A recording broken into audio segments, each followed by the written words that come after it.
mapalad ang inuusig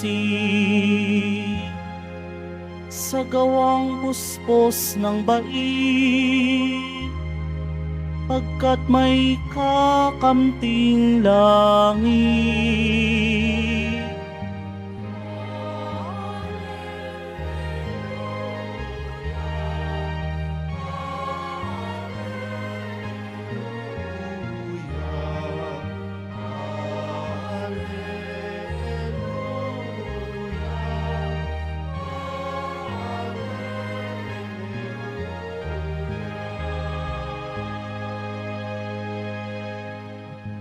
Sumainyo ang Panginoon. At sumaiyo rin. Ang mabuting balita ng Panginoon ayon kay San Mateo. Papuri sa iyo, Panginoon.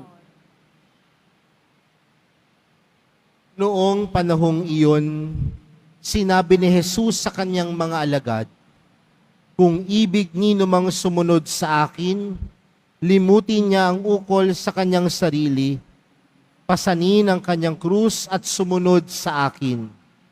Ang naghahangad na magligtas ng kanyang buhay ay siyang mawawalan nito. Ngunit ang mag-alay ng kanyang buhay alang-alang sa akin ay siyang magkakamit noon. Ano nga ang mapapala ng isang tao, makamtan man niya ang buong daigdig, kung ang katumbas naman ito'y ang kanyang buhay? Ano ang may babayad ng tao para mabalik sa kanya ang kanyang buhay? Sapagkat darating ang anak ng tao na taglay ang dakilang kapangyarihan ng kanyang ama at kasama ang kanyang mga anghel. Sa panahong yaoy, gagantihin niya ang bawat tao ayon sa kanyang ginawa. Sinasabi ko sa inyo, may ilan sa inyo rito na hindi mamamatay hanggat di nila nakikita ang anak ng tao na pumaparito bilang hari." Mga kapatid, ang mabuting balita ng Panginoon.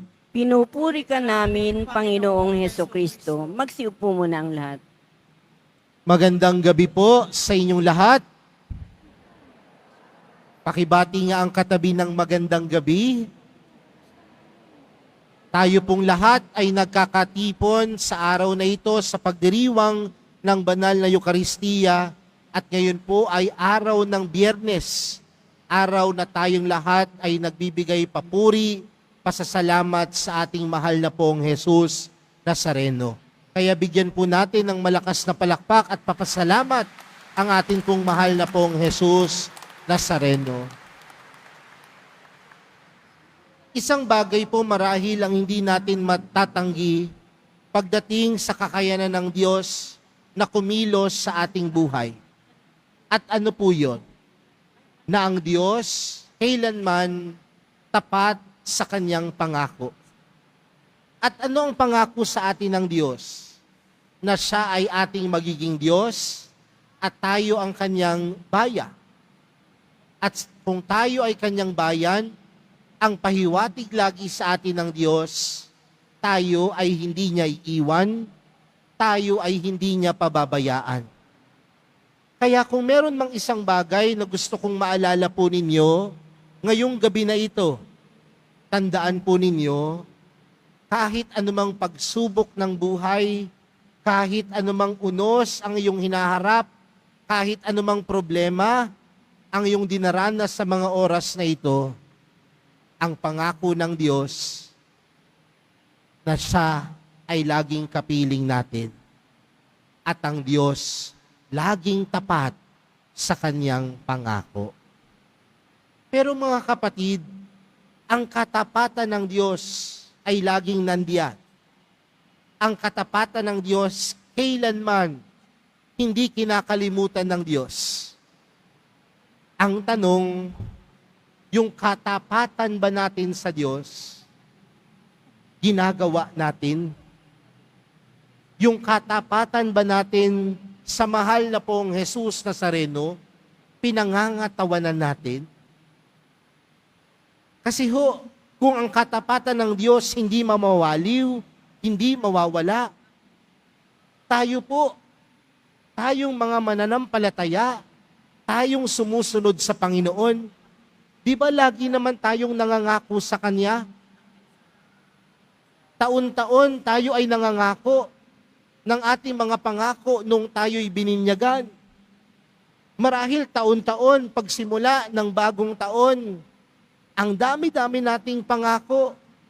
Magbabagong buhay, hindi na mangangalunya, hindi na magmumura, hindi na mangchichismis, hindi na maninira ng kapwa.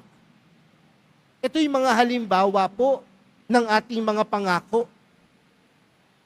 Pero yung mga pangako po ba natin na ito, na isa sa katuparan o napapako? Mga kapatid, sa araw na ito, ang pangako ng Diyos ay pag-ibig. At kasama sa pangako ng Diyos ay ang pagpasa ng krus. Dahil ang pagpapasa ng krus ay pagpapakita ng pag-ibig. Uulitin ko ha. Ang pangako ng Diyos ay pagpasa ng krus. Dahil ang pagpapasa ng krus ay pagpapakita ng pag-ibig. Dahil sa pamamagitan ng krus, ang katapatan ng Diyos tinupad ni Jesus. Sa pamamagitan ng krus, ang katapatan ni Jesus sa Diyos tinupad niya. At tayong mga mananampalataya, kailangang magpasan ng krus. At ang pagpapasan ng krus sa araw-araw ay pagpapakita ng ating katapatan sa Diyos. Ang pagpapasan ng krus ay pagpapakita ng ating katapatan sa Diyos. Dahil ang katapatan, hindi lamang sa pangako, kundi ang katapatan na isa sa buhay. At paanong maisasabuhay ang katapatan natin sa Diyos? Kung nandoon lagi ang kahandaang umibig at magmahal. Kaya mga kapatid, kung ikaw ay tapat sa Diyos, handa kang magpasa ng krus. At ang pagpapasa ng krus, nangangailangan ng pagmamahal at pag-ibig. Bakit? Una, dahil ang pagpapasa ng krus, sabi ni Jesus sa ating ebanghelyo, kailangan nating limutin ang ating sarili. Ang paglimot sa sarili ay hindi nangangahulugan na papabayaan mo ang sarili mong kakayanan, ang sarili mong pangangailangan. Bagkus ang paglimot sa sarili ay nangangahulugan na ikaw ay may pakialam sa pangangailangan ng iba. At ang mga taong may pangangailangan ay handang magsakripisyo. At ang taong nagsasakripisyo, yan ang mga taong nagpapasa ng krus. At ang taong tunay nagsasakripisyo, umiibig at nagmamahal. Kaya mga kapatid, ang katapatan sa Diyos nakikita sa paglimot sa sarili. Paano kung meron ka pang pakialam sa pangangailangan ng iba? Kasi aminin natin o hindi, marami sa mga tao ngayon makasarili. Marami sa mga tao ngayon hindi na marunong mangialam. Ang problema sa mga tao ngayon, ang mga tao ngayon, puro sarili ang inuuna. Pero mga kapatid, ang buhay ng katapatan sa Diyos, nakikita kung paano natin tinitingnan ang pangangailangan ng iba. At kung paano nating binibitbit ang ang mga krus sa ating buhay. Pangalawang bagay, mga kapatid, ang katapatan kay Jesus, sabi ko po sa inyo, hindi sa pananalita, kundi nakikita sa gawa. Pero paano nakikita sa gawa ang katapatan? Kung ang bawat isa sa atin sumasalamin si Jesus. Bakit? Dahil si Jesus naging tapat sa Diyos. Paano? Sa lahat ng kanyang mga bagay na ginagawa, hindi yun nakatuon sa kanyang sarili, kundi ito'y nagbibigay papuri sa Diyos.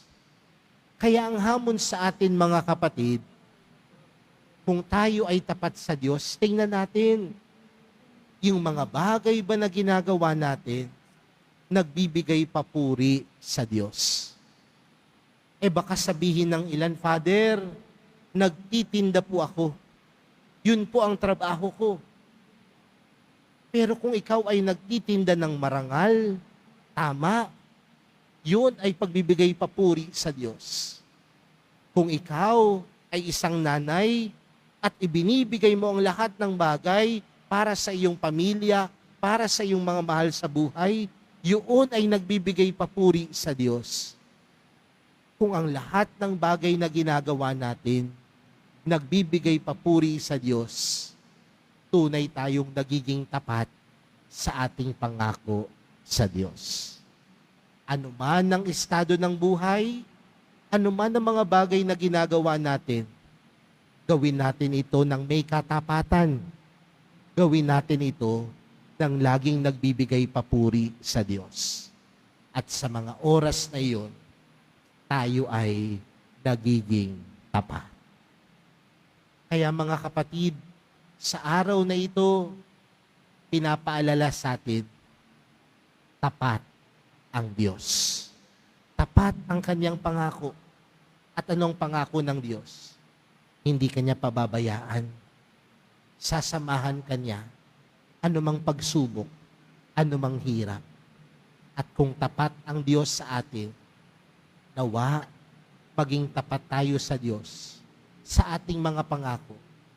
Hindi lamang sa ating pananalita, kundi sumasalamin sa ating pagkilos at paggawa. Sa lahat ng bagay, nagiging tapat tayo sa Diyos kung tayo sa lahat ng ating mga bagay na ginagawa, ito ay nagbibigay papuri sa Kanya. Kaya mamaya po pag uwi natin sa ating mga kanya-kanyang tahanan, maalala natin ang katapatan ng Diyos. At maalala din natin na ang katapatan ng Diyos ay hamon sa atin na tayo ay manatiling tapat sa Kanya.